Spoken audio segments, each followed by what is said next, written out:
At school, Ashok and Gogol are greeted by the secretary, Mrs. McNabb, who asks Ashok to fill out a registration form.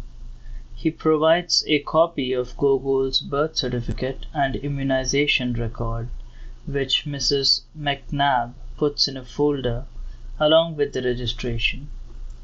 "This way," Mrs. McNabb says, leading them to the principal's office. Candace Lapidus, the name on the door says. Miss Lapidus assures Ashok that missing the first week of kindergarten is not a problem, that things have yet to settle down. Mrs. Lapidus is a tall, slender woman with a short, white, blonde hair. She wears frosted blue eyeshadow and a lemon yellow suit. She shakes Ashok's hand and tells him that there are two other Indian children at the school, Jaydev Modi in the 3rd grade and Rekha Saxena in 5th. Perhaps the Gangulis know them? Ashok tells Mrs. Lapidus that they do not. She looks at the registration form and smiles kindly at the boy, who is clutching his father's hand. Gogol is dressed in powder blue pants, red and white canvas sneakers, a striped turtleneck top. "Welcome to the elementary school, Nikhil. I am your principal, Mrs. Lapidus." Gogol looks down at his sneakers. The way the principal pronounces his new name is different from the way his parents say it, the second part of it longer, sounding like heel. She bends down so that her face is level with his and extends a hand to his shoulder. "Can you tell me how old you are, Nikhil?" When the question is repeated and there is still no response, Mrs. Lapidus asks, "Mr. Ganguly, does Nikhil follow English?" "Of course he follows," Ashok says. "My son is perfectly bilingual." In order to prove that Gogol knows English, Ashok does something he has never done before and addresses his son in careful, accented English. "Go on, Gogol," he says, patting him on the head. "Tell Mrs. Lapidus how old you are." "What was that?" Mrs. Lapidus says. "I beg your pardon, madam. That name you called him, something with a G. Oh, that. That is what we call him at home only. But his good name should be is," he nods his head firmly, "Nikhil." Mrs. Lapidus frowns. "I'm afraid I don't understand. Good name?" "Yes." Mrs. Lapidus studies the registration form. She has not had to go through this confusion with the other two Indian children. She opens up the folder and examines the immunization record, the birth certificate. "There seems to be some confusion, Mr. Ganguly," she says. "According to these documents, your son's legal name is Gogol." "That is correct, but please allow me to explain." "That you want us to call him Nikhil?" "That is correct," Mrs. Lapidus nods. "The reason being?" "That is our wish." "I'm not sure I follow you, Mr. Ganguly. Do you mean that Nikhil is a middle name or a nickname? Many of the children go by nicknames here. On this form there is a space. No, it's not a middle name," Ashok says. He is beginning to lose patience. "He has no middle name. No nickname. The boy's good name, his school name, is Nikhil. Mrs. Lapidus presses her lips together and smiles. But clearly he doesn't respond. "Please, Mrs. Lapidus," Ashok says. "It is very common for a child to be confused at first. Please give it some time. I assure you he will grow accustomed." He bends down, and this time in Bengali, calmly and quietly, asks Gogol to please answer when Mrs. Lapidus asks a question. "Don't be scared, Gogol," he says, raising his son's chin with his finger. "You're a big boy now. No tears."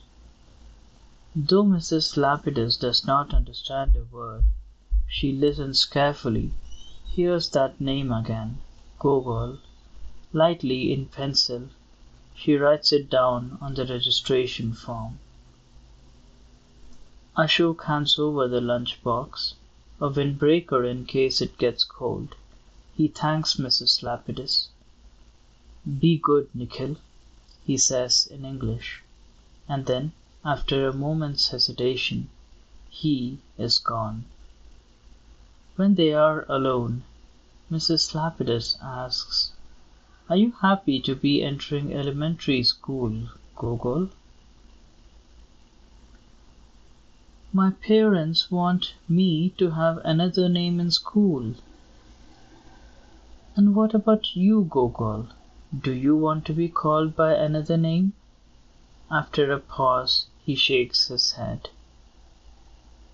"Is that a no?" He nods. "Yes." "Then it's settled. Can you write your name on this piece of paper?"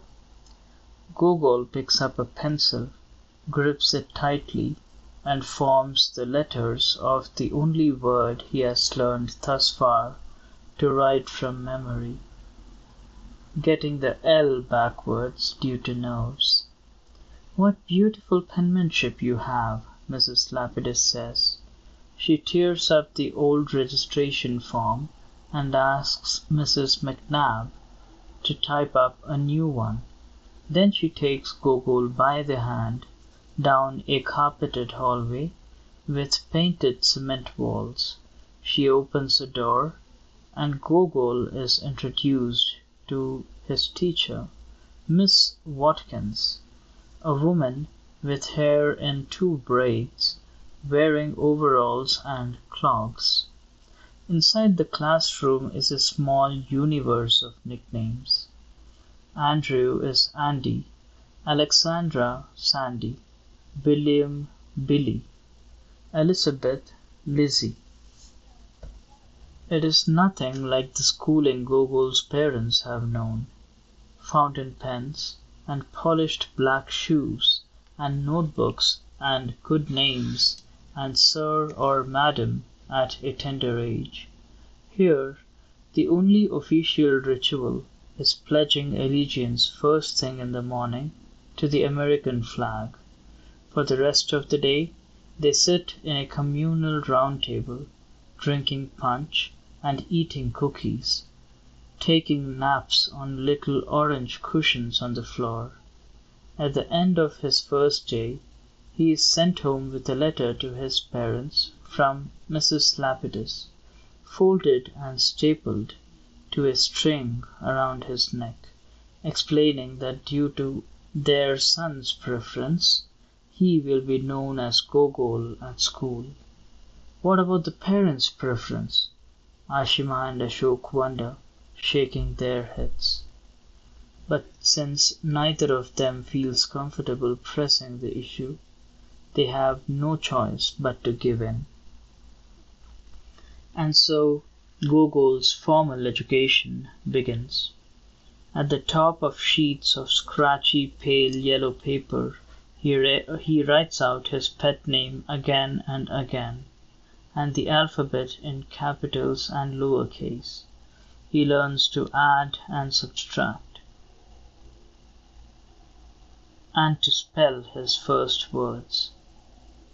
In the front covers of the textbooks from which he is taught to read, he leaves his legacy, writing his name in number 2 pencil below a series of others. In art class, his favorite hour of the week, he carves his name with paper clips into the bottoms of clay cups and bowls. He pastes uncooked pasta to cardboard and leaves his signature in a fat brush strokes below the paintings.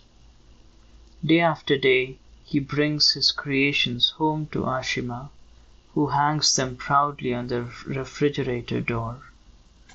Gogol G. He signs his work in the lower right-hand corner, as if there were a need to distinguish him from any other Gogol in the school. In May, his sister is born. This time, the labor happens quickly. They are thinking about going to a yard sale in the neighborhood one Saturday morning, playing Bengali songs on the stereo.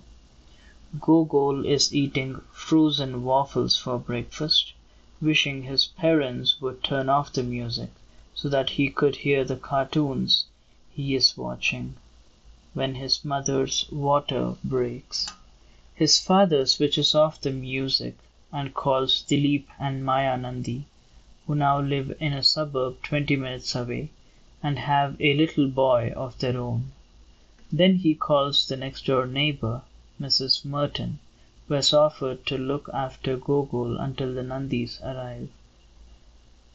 Though his parents have prepared him for the event, when Mrs. Merton shows up with her needlepoint, he feels stranded, no longer in the mood for cartoons.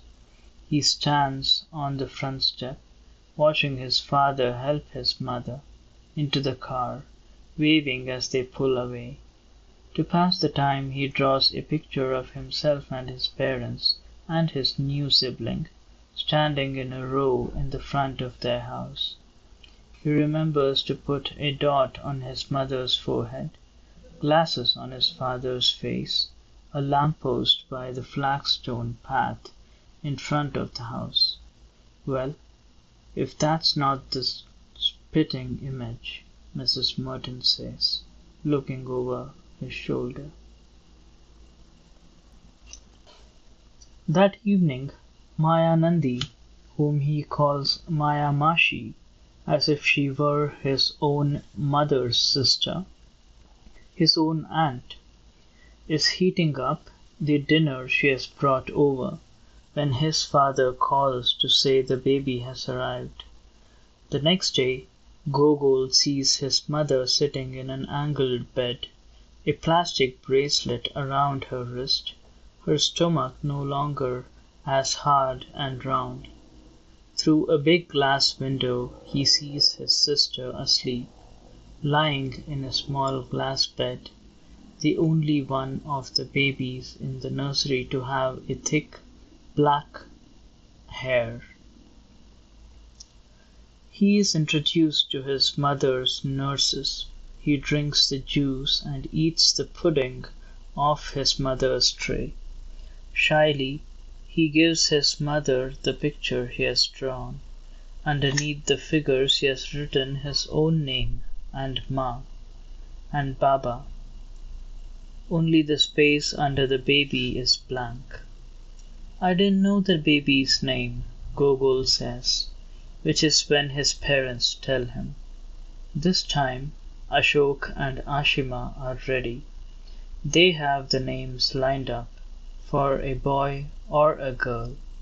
They have learned their lesson after Gogol.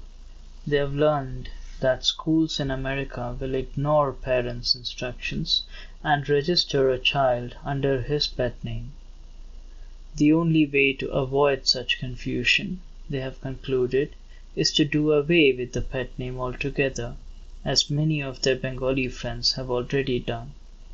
For their daughter, good name and pet name are one and the same. Sonali, meaning she who is golden. 2 days later, coming back from school, Gogol finds his mother at home again, wearing a bathrobe instead of a sari, and sees his sister awake for the first time. She is dressed in pink pajamas that conceal her hands and feet, with a pink bonnet tied around her moon-shaped face.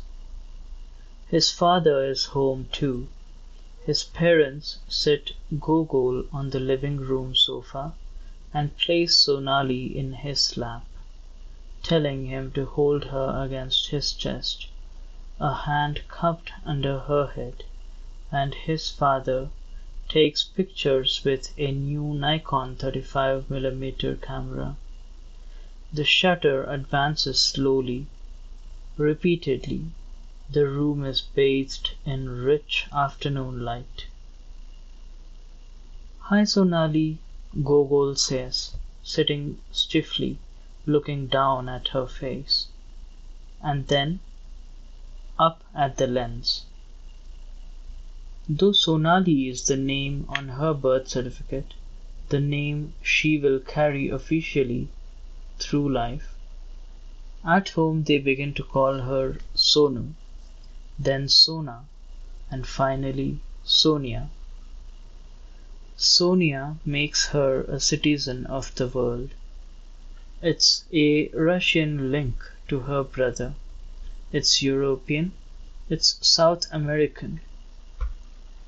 Eventually it will be the name of the Indian Prime Minister's Italian wife. At first, Gogol is disappointed by the fact that he can't play with her, that all she does is sleep and soil her diapers and cry. But eventually she begins to respond to him, cackling when he tickles her stomach, or pushes her in a swing operated by a noisy crank, or when he cries out peekaboo. He helps his mother to bathe her, fetching the towel and the shampoo. He entertains her in the back seat of the car when they drive on the highway on Saturday evenings, on the way to dinner parties thrown by their parents' friends. For by now all their Cambridge Bengalis have moved to places like Dedham and Framingham and Lexington and Winchester, to houses with backyards and driveways. They have met so many Bengalis that there is rarely a Saturday free, so that for the rest of his life Gogol's childhood memories of Saturday evenings will consist of a single repeated scene: 30-odd people in a 3-bedroom suburban house, the children watching television or playing board games in a basement, the parents eating and conversing in the Bengali their children don't speak amongst themselves. He will remember eating watered-down curry off paper plates, sometimes pizza or Chinese ordered specially for the kids. There are so many guests invited to Sonia's rice ceremony that Ashok arranges to rent a building on campus with 20 folding tables and an industrial stove. Unlike her complaint older brother, Sonia, 7 months old, refuses all the food. She plays with the dirt they have dug up from the yard and threatens to put the dollar bill into her mouth. "This one," one of the guests remarks, "this one is the true American." As their lives in New England swell with fellow Bengali friends, the members of that other former life, those who know Ashima and Ashok not by their good names but as Monu and Meetu, slowly dwindle. More deaths come, more telephone calls startle them in the middle of the night, More letters arrive in the mailbox informing them of aunts and uncles no longer with them. The news of the deaths never gets lost in the mail as the others do. Somehow, bad news, however ridden with static, however filled with echoes, always manages to be conveyed. Within a decade abroad, they are both orphaned. Ashok's parents both dead from cancer. Ashima's mother from kidney disease. Gogol and Sonia are woken by these deaths in the early mornings, their parents screaming on the other side of thin bedroom walls. They stumble into their parents' room, uncomprehending, embarrassed at the sight of their parents' tears, feeling only slightly sad. In some senses, Ashok and Ashima live the lives of extremely aged, those for whom everyone they once knew and loved is lost, those who survive and are consoled by memory alone. Even those family members who continue to live seem dead somehow, always invisible, impossible to touch. Voices on the phone, occasionally bearing news of births and weddings, send chills down their spines. How could it be? Still alive, still talking. The sight of them when they visit Calcutta every few years feels stranger still. 6 or 8 weeks passing like a dream. Once back on Pemberton Road, in the modest house that is suddenly mammoth, there is nothing to remind them, in spite of the 100 or so relatives they have just seen. They feel as if they are the only Gangulis in the world. The people they have grown up with will never see this life, or this, they are certain. They will never breathe the air of a damp New England morning, see smoke rising from a neighbor's chimney, shiver in a car waiting for the glass to defrost and the engines to warm. And yet a casual observer, the Gangulis, apart from the name on their mailbox, apart from the issues of India Abroad and Sangbad Bich Itra that are delivered there, appear no different from their neighbors. Their garage, like every other, contains shovels and pruning shears and a sled. They purchase a barbecue for tandoori on the porch in summer. Each step, each acquisition, no matter how small, involves deliberation, consultation with Bengali friends. Was there a difference between a plastic rake and a metal one? Which was preferable, a live Christmas tree or an artificial one?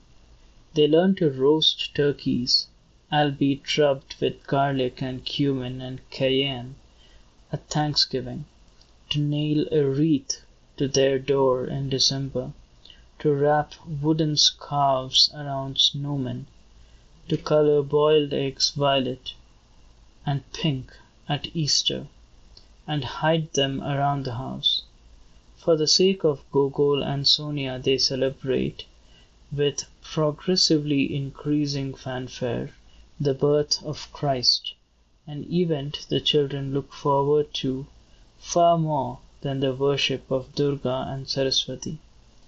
During pujas, scheduled for convenience on 2 Saturdays a year, Gogol and Sonia are dragged off to a high school or a Knights of Columbus hall, overtaken by Bengalis, where they are required to throw marigold petals at a cardboard effigy of a goddess and eat bland vegetarian food. It can't compare to Christmas, when they hang stockings on the fireplace mantel and set out cookies and milk for Santa Claus, and receive heaps of presents and stay home from school. There are other ways in which Ashok and Ashima give in. Though Ashima continues to wear nothing but saris and sandals from Bata, Ashok, accustomed to wearing tailor-made pants and shirts all his life, learns to buy ready-made. He trades in fountain pens for ballpoints, Wilkinson blades and his boar-breasted shaving brush for Bic razors, bought 6 to a pack. Though he is now a tenured full professor, he stops wearing jackets and ties to the university. Given that there is a clock everywhere, he turns at the side of his bed over the stove, where he prepares tea, in the car he drives to work, on the wall opposite his desk. He stops wearing a wristwatch, resigning his Favre Luba, to the depths of his sock drawer. In the supermarket, they let Gogol fill the cart with items that he and Sonia, but not they, consume. Individually wrapped slices of cheese, mayonnaise, tuna fish, hot dogs. For Gogol's lunches, they stand at the deli to buy cold cuts, and in the mornings Ashima makes sandwiches with bologna or roast beef. At his insistence, she concedes and makes him an American dinner once a week, as a treat, shake and bake chicken or hamburger helper, prepared with ground lamb. Still, they do what they can. They make a point of driving to Cambridge with the children when the Apu trilogy plays at the Orson Welles, or when there is a Kathakali dance performance, or a sitar recital at Memorial Hall. When Gogol is in 3rd grade, they send him to Bengali language and culture lessons every other Saturday, held in the home of one of their friends, for when Ashima and Ashok close their eyes, it never fails to unsettle them that their children sound like Americans, expertly conversing in a language that still at times confounds them, in accents they are accustomed not to trust. In Bengali class, Gogol is taught to read and write his ancestral alphabet, which begins at the back of his throat with an unaspirated K and marches steadily across the roof of his mouth, ending with elusive vowels that hover outside his lips. He is taught to write letters that hang from a bar, and eventually to cobble these intricate shapes into his name. They read handouts written in English about the Bengali Renaissance and the revolutionary exploits of Subhash Chandra Bose. The children in the class study without interest, wishing they could be at ballet or softball practice instead. Gogol hates it because it keeps him from attending every other session of a Saturday morning drawing class he is enrolled in, at the suggestion of his art teacher. The drawing class is held on the top floor of the public library.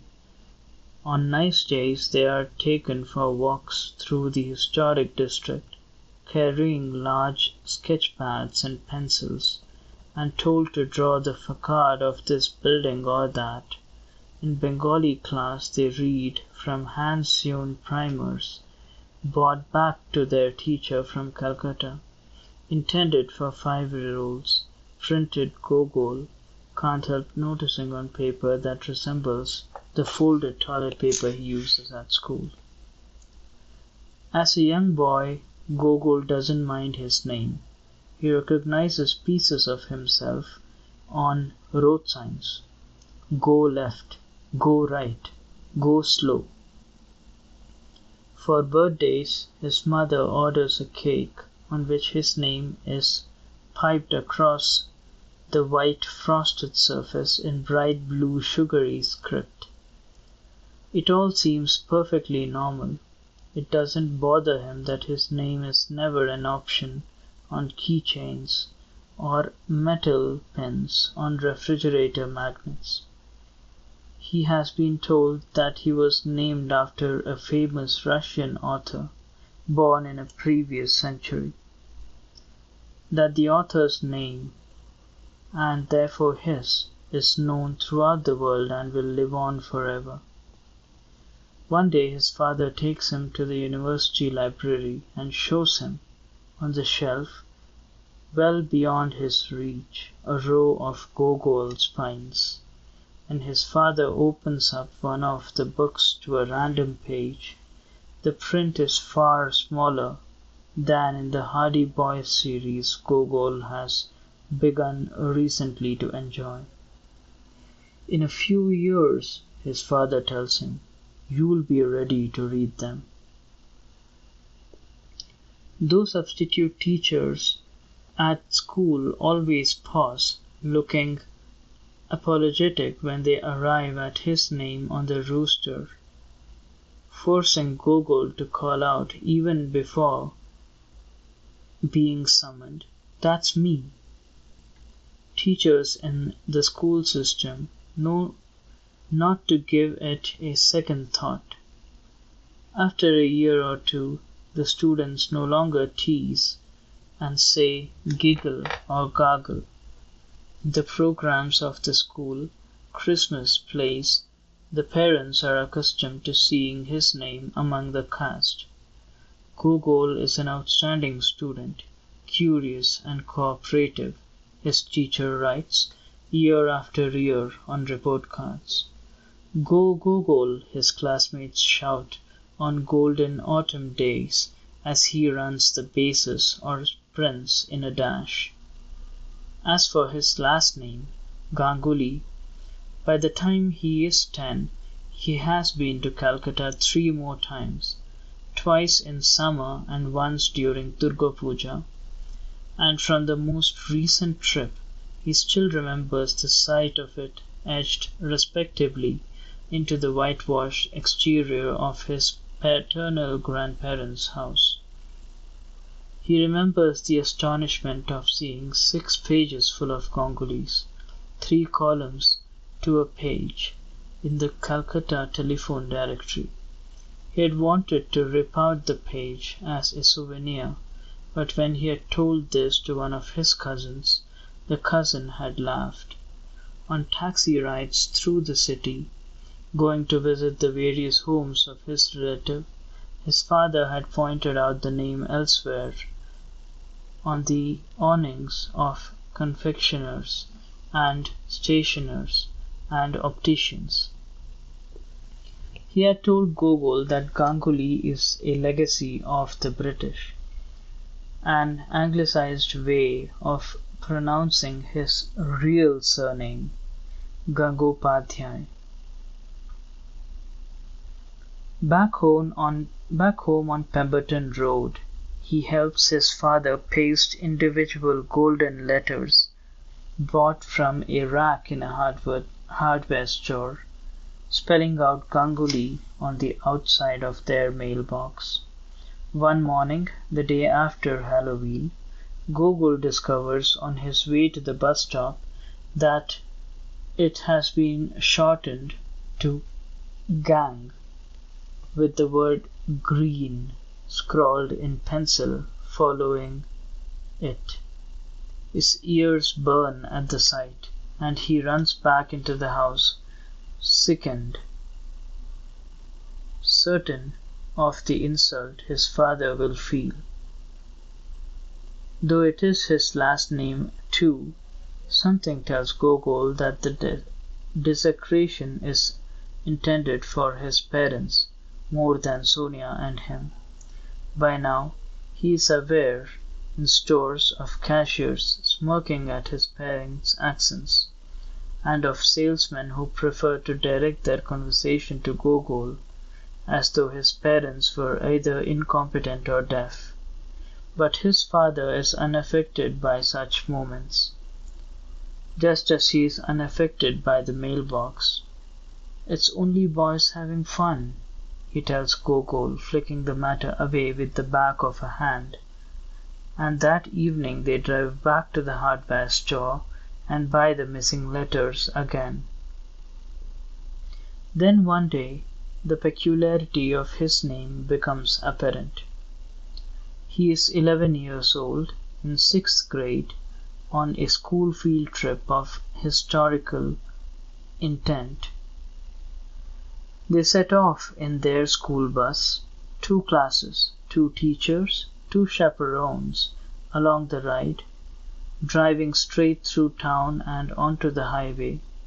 It is a chilly, spectacular November day, the blue sky cloudless, the trees shedding bright yellow leaves, the blanket, the ground. The children scream and sing and drink cans of soda wrapped in aluminium foil. First they visit a textile mill somewhere in Rhode Island. The next stop is a small unpainted wood house with tiny windows sitting on a large plot of land.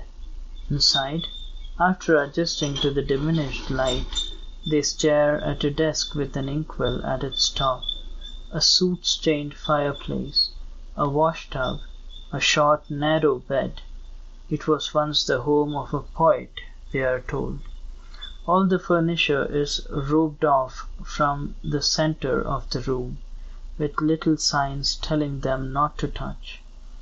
The ceiling is so low that teachers dunk their heads as they walk from darkened room to room. They look at the kitchen with its iron stove and stone sink, and file along a dirt path to look at the outhouse. The students shriek with disgust at the sight of a tin pan hanging from the bottom of a wooden chair. In the gift shop, Gogol buys a postcard of the house and a ballpoint pen disguised as a quill.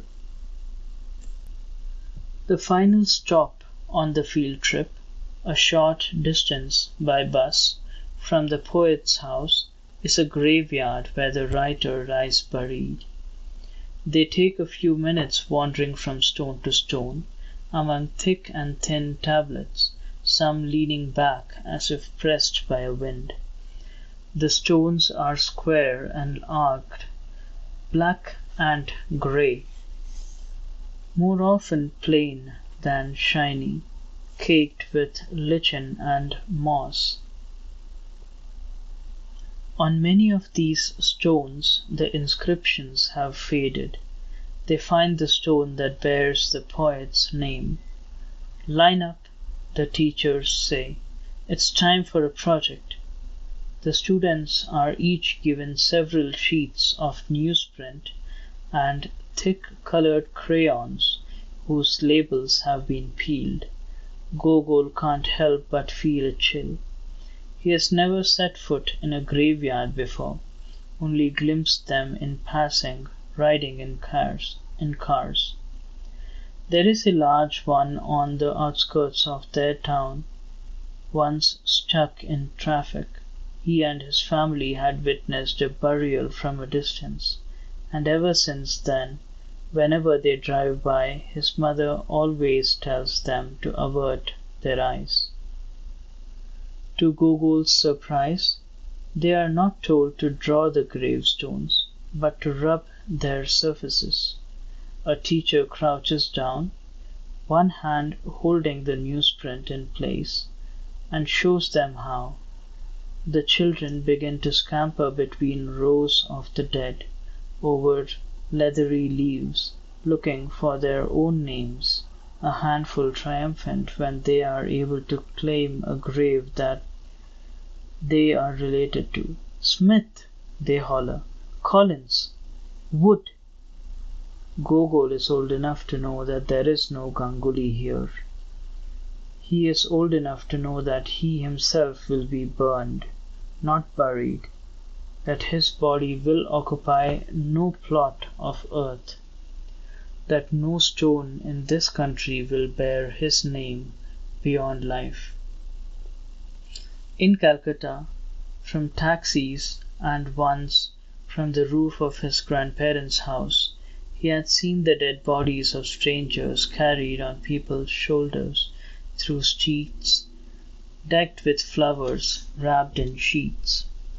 He walks over a slim blackened stone with a pleasing shape, rounded at the top before rising into a cross.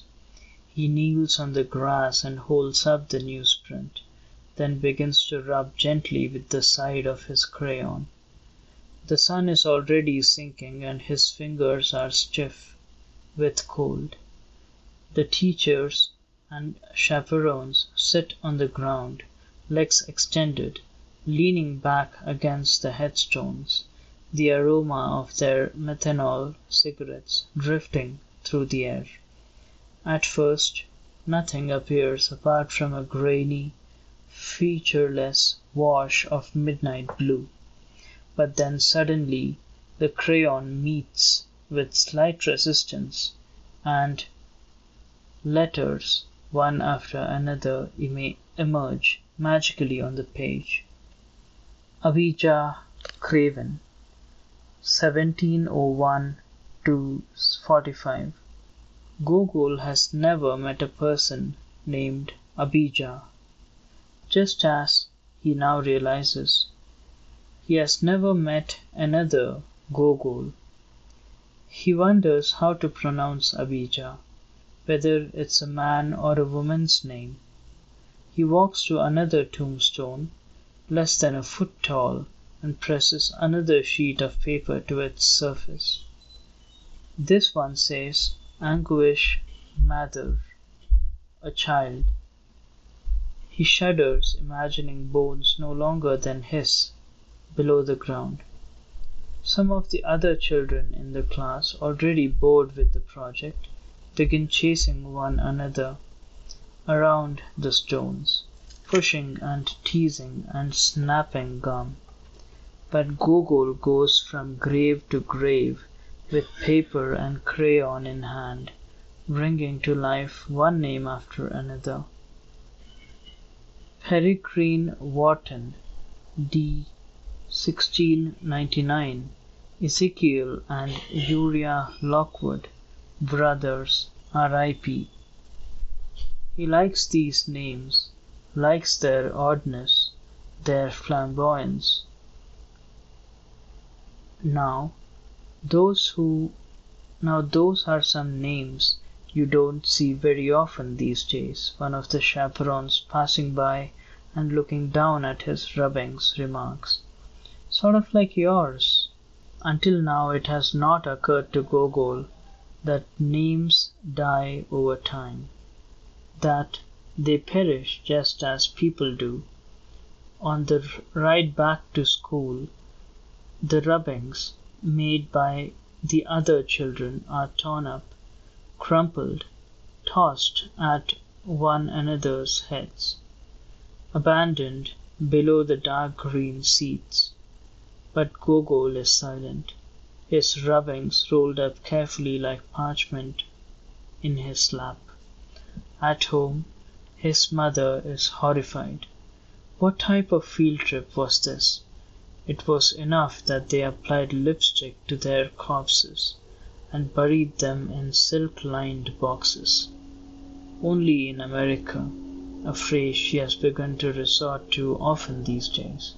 Only in America are children taken to cemeteries in the name of art. What's next? She demands. To know. A trip to the morgue? In Calcutta, the burning ghats are the most forbidden of places, she tells Gogol, and though she tries her best not to, though she was here, not there, both times it happened, she sees her parents' bodies swallowed by flames. Death is not a pastime,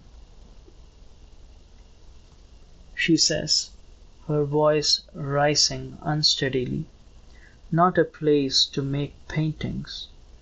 She refuses to display the rubbings in the kitchen alongside his other creations, his charcoal drawings and his magazine collages, his pencil sketch of a Greek temple copied from an encyclopedia, his pastel image of the public library's facade, all awarded first place in a contest sponsored by the library's trustees.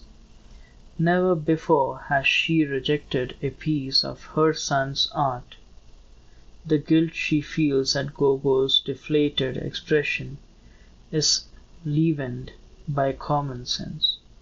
How can she be expected to cook dinner for her family with the names of dead people on the walls?